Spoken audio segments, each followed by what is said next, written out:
Hello friends, நம்மளோட day to day லைஃப்பில் என்னென்ன நடக்குதுன்னு பாருங்கள். காலையில் ஒரு டீ குடிக்கிறோம். 20 ருபீஸ்க்கு நம்ம யூபிஐ பின் ரெஜிஸ்டர் பண்ணி அங்கே ஒரு பேமெண்ட் பண்ணுறோம்.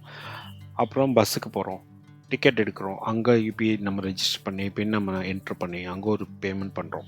அப்புறம் சின்னதாக ஒரு கடைக்கு க்ராசரி வாங்க போகிறோம், 100 ருபீஸ் பே பண்ணுறோம், அங்கே நம்ம யூபிஐ பே யூஸ் பண்ணுறோம், அங்கே நம்ம பின் ரெஜிஸ்டர் பண்ணி அங்கே நம்ம பே பண்ணுறோம். ஸோ இந்த மாதிரி நம்ம ஒவ்வொரு சின்ன சின்ன விஷயத்துக்கும் பேமெண்ட்டுக்காக டெய்லியும் யூபிஐ பேமெண்ட்டுக்கு பின் ரெஜிஸ்டர் பண்ணி தான் ஒவ்வொரு தடவையும் பே பண்ண வேண்டியிருக்கு. பட் இதுக்கெல்லாம் ஈஸியாக ஒரு சொல்யூஷன் கொடுக்குற மாதிரி தான் இப்போ யூபிஐ லைட் அப்படின்ற ஒரு ஆப் இன்ட்ரடியூஸ் பண்ண போகிறாங்க. யூபிஐ லைட்டா அப்படின்னா என்ன?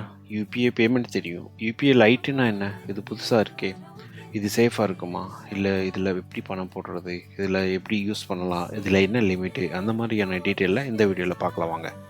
ஃபஸ்ட்டு யூபிஐ லைட்னா என்னென்னு பார்ப்போம். நம்ம பேங்க் அக்கௌண்ட்டில் இருந்து ஒரு பணத்தை குறிப்பிட்ட அமௌண்ட்டை ஒரு யூபிஐ லைட் வேலெட்டுக்கு ட்ரான்ஸ்ஃபர் பண்ணி வச்சுக்கலாம். அதாவது ஒரு சின்ன டிஜிட்டல் பர்ஸ் மாதிரி நினச்சிக்கோங்க.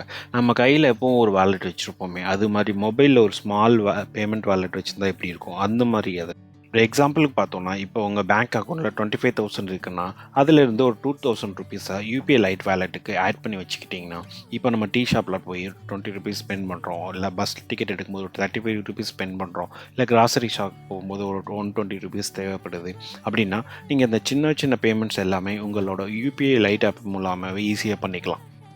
இதில் இருக்கிற ஒரு பெரிய அட்வான்டேஜ் என்னென்னா, சின்ன பேமெண்ட்டுக்கெலாம் ஒவ்வொரு தடவையும் நம்ம போய் யூபிஐ பின்னை என்டர் பண்ண வேண்டிய அவசியம் இருக்காது. நம்ம டைமும் சேவ் ஆகும். டீ ஷாப்பில் போய் நின்றுட்டு நம்ம பின்னை மறந்துட்டோம், நம்ம நெட்வொர்க் ஸ்லோவாக இருக்குது, நெட்வொர்க் இல்லை, நம்ம நெட்வொர்க் பிளான் முடிஞ்சிருச்சு அப்படின்னு டென்ஷன் ஆக வேண்டாம். ஃபாஸ்ட்டாக பேமெண்ட் முடிஞ்சிடும். இதில் பின் ரெஜிஸ்டர் பண்ண வேண்டிய அவசியம் இருக்காது.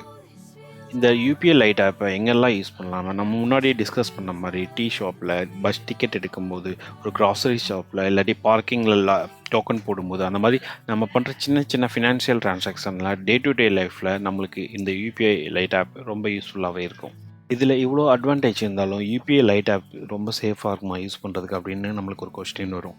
ஆனால் இது கண்டிப்பாக ரொம்ப சேஃபாக தான் இருக்கும். ஏன்னா நம்ம இந்த யூபிஐ லைட் ஆப்பில் நம்ம பேங்க் அக்கௌண்ட்டில் இருக்க எல்லா மணியும் நம்ம ட்ரான்ஸ்ஃபர் பண்ண போகிறது கிடையாது. நம்மளுக்கு டே டு டே லைஃப்க்கு என்னென்ன எக்ஸ்பென்சஸ் தேவைப்படுமோ, ஒரு ஸ்மாலர் அமௌண்ட் லைக் ஒரு 1000 ருபீஸ், 2000 ருபீஸ் அந்த மாதிரி அமௌண்ட்டை நம்ம ட்ரான்ஸ்ஃபர் பண்ணி வச்சுக்க போகிறோம். அதிலேருந்து நம்ம டே டு டே லைஃப்க்கு ஈஸியாக ட்ரான்சாக்ஷன் பண்ணுறதுக்காக நம்ம யூஸ் பண்ணிக்க போகிறோம். ஸோ இது கம்ப்ளீட்டாக நம்மளோட சேஃபில் தான் இருக்க போகுது. இந்த அப்ளிகேஷன் வந்தோடனே கண்டிப்பாக சின்னதாக நம்மளுக்கு பேமெண்ட் பண்ணுறவங்க, டெய்லியும் நான் அதிகமாக ஸ்கேன் பண்ணுவேன், யூபிஐ மூலமாக பே பண்ணுவேன் அப்படின்ற சொல்கிறேன். ஆஃபீஸ் போகிறவங்க, ஸ்டூடெண்ட்ஸு, ஷாப்பில் ஒர்க் பண்ணுறவங்க, அந்த மாதிரி நிறைய பேருக்கு ஃப்ரீக்வெண்ட்டாக பேமெண்ட் யூஸ் பண்ணுற எல்லாத்துக்குமே இது ரொம்ப பெரிய கன்வீனியண்ட்டாக இருக்கும். பட் ஒரு விஷயம் ஃப்ரெண்ட்ஸ், யூபிஐ லைட் ஆப்ன்றது யூபிஐக்கு ஒரு ரீப்ளேஸ்மெண்ட் கிடையாது. ஆனால் நம்ம சின்னதாக பண்ணுற ஃபினான்ஷியல் ட்ரான்சாக்ஷன் இன்னும் ஃபாஸ்ட்டாக பண்ணுறதுக்காக நம்மளுக்கு டெக்னாலஜி கொடுக்குற ஒரு ஆப்ஷன் தான் இந்த யூபிஐ லைட் ஆப். இந்த மாதிரியான சிம்பிளான ஃபினான்ஸ் மற்றும் மணி ரிலேட்டட் டீட்டெயில்ஸ்க்கு நம்ம ஃபினான்ஸ் சேனலை சப்ஸ்கிரைப் பண்ணுங்கள்.